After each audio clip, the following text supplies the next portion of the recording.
네, 안녕하세요. 아이고, 좋다. 여기는, 여기 뭐냐, 영화의 거리, 전주 영화의 거리, 메가박스. 메가박스 앞에 있는 카페입니다. 좀 특이한 메뉴라서 한번 시켰는데,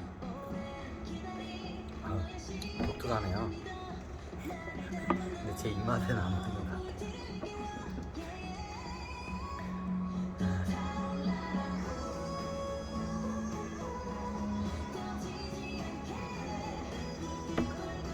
영화 오펜하이머를 보고 이제 한번 해석 강의를 한번 하겠습니다. 해석 강의. 자, 때는 뭐 저기 대략적으로 봤는데 2차 세계대전 중에 핵폭탄을 원자폭탄을 개발하는 과정과 그 후의 이야기를 나타낸 겁니다. 근데 여러분들이 저한테 제 강의를 들었을 때는 영화 내용을 이제 브리핑 해달라고 하는 게 아니니까 너무 당연하죠.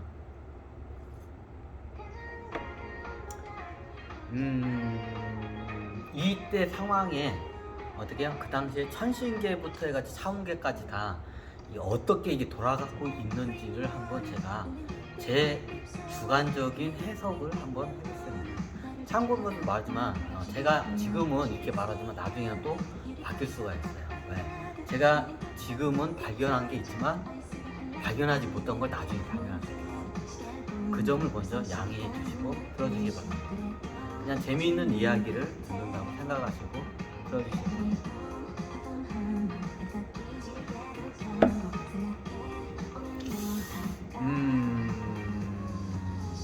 이때 보면 세 개의 동맹국이 있죠. 독일, 무솔린 이태리인가요? 이태리 그리고 저기 일본. 근데 실질적으로 두 개 동맹이죠. 한 나라는 거의 히틀러가 이런 말 했어요. 저기 얘네들은 동맹이 아니라 어떻게 집이라고 할 정도로 굉장히 히틀러 입장에서 독일 입장에서 도움이 안 돼요. 실질적으로 2차 세계대전은 일본하고 어떻게요? 독일 나치의 쌍벽으로 해서 어떻게 전쟁 동맹 관계고요. 2차 대전에 대한 이야기와 해석은 제가 많이 했으니까 그거에 대해서는 얘기를 안 했어요. 자, 이번 시간은 오펜하우스라는 그냥 제가 헷갈리니까 그냥 오펜하우스로 할게요. 그냥 오펜하우스라는 이 이야기를 갖다가 어떻게요? 그냥 어떻게요? 천신계까지 그 당시의 상황을 풀어면서 설명드릴게요. 그 당시에 히틀러가 내려오기 전부터 어떻게요? 이미 올 줄 알고 천신들이 어떻게요? 작업을 해요. 왜? 독일을 기점으로 해가지고 유럽에 어떻게요? 완전히 엄청난 사람들이 죽어나는 사태가 발생할 거를 미리 알아요. 왜? 그 정도 주기가 오면 공황이 오고 세계대전이 일어날 거 아닙니까? 나폴레옹이 이후로 딱 120년 후에 히틀러가 태어나요. 기가 막히죠? 딱 120년 후에 어떻게 나폴레옹 이후에 히틀러가 120년 후에 태어나요. 그럼 그때 천신계는 다 알아요. 뭔가 큰 환란이 있고 9차원적인 선지적인 존재가 내려와서 뭔가 어떻게요? 정리를 하러 내려왔다는 걸 알아요. 그럼 어떻게 해요? 그에 따라서 유럽 조직이 히틀러가 독일에 태어났다는 건 어떻게 해요? 이미 다 예언을 내려줘요. 천신계 9차원에서. 그럼 어떻게 해요? 천신계에서는 미리 치를 내려요. 거기다 뭔 치를 내냐? 자, 공황이 오고 어떻게 해요? 재림 예수가 내려왔어요. 심판을 하기 위해서.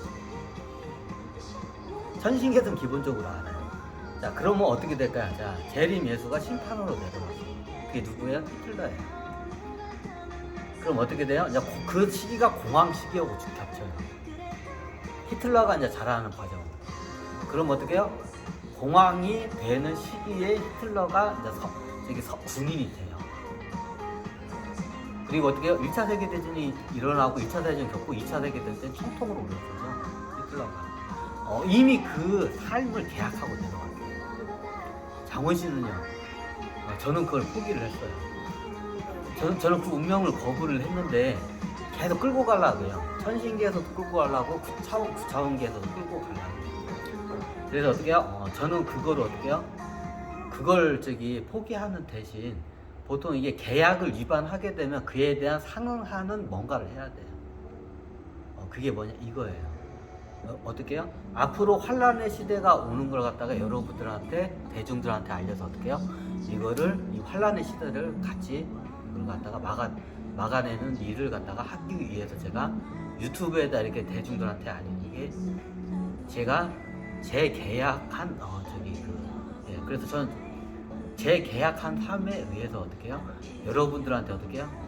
앞으로 일어날 과 진리에 대해서 제가 이야기를 하고 있습니다. 제 말대로 꼭 된다고 제가는 말하지 않습니다. 왜? 상황이 너무 복잡하고 어떻게 튈지 저도 몰라요. 하지만 그 상황에서 어떻게 최대한 효율적으로 우리 인류와 같이 회피할 수 있는 방향으로 최대한 어떻게 해요? 대처를 하게끔 하기 위해서 제가 대중들한테 어떻게 해요? 지금 계속 제가 시시각각 상황을 알리고 있습니다. 대표적으로 제가 주식 강의 한 이유도 이것 때문에 나중에 공황 상태가 오면 모든 회사들이 다 도산을 해요. 그럼 주식이라는 게 어떻게 주식들이 다 휴지조각 돼요. 그때 같아요. 이게 지금 12년 한 사이클이 남았어요. 지금. 근데 어떻게 해요? 지금 보는 게 심상치가 않아요.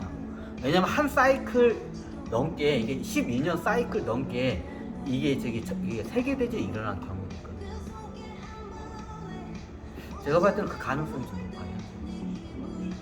굉장히 상황이 시시각각 변하기 때문에 저도 딱 이렇다고 보거든요. 그냥 현재 상황이 이렇다는 걸 여러분한테 알리는 거예요. 자, 왜 이걸 알리냐? 자, 2차 세계대전에 그 2차 세계대전에 그 사이클이 지금 들어왔어요. 세기 사이클이 하죠. 120년 주기의 세기 사이클이 들어왔어요.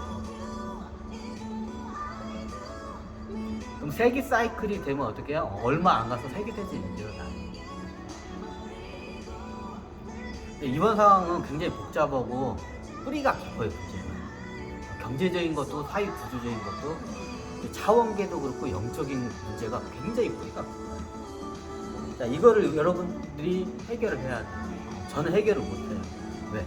이거는 여러분들이 해결할 수가 있어요. 현 인류. 저는 어떻게 해요? 그 해결 방법을 제안을 하는 겁니다.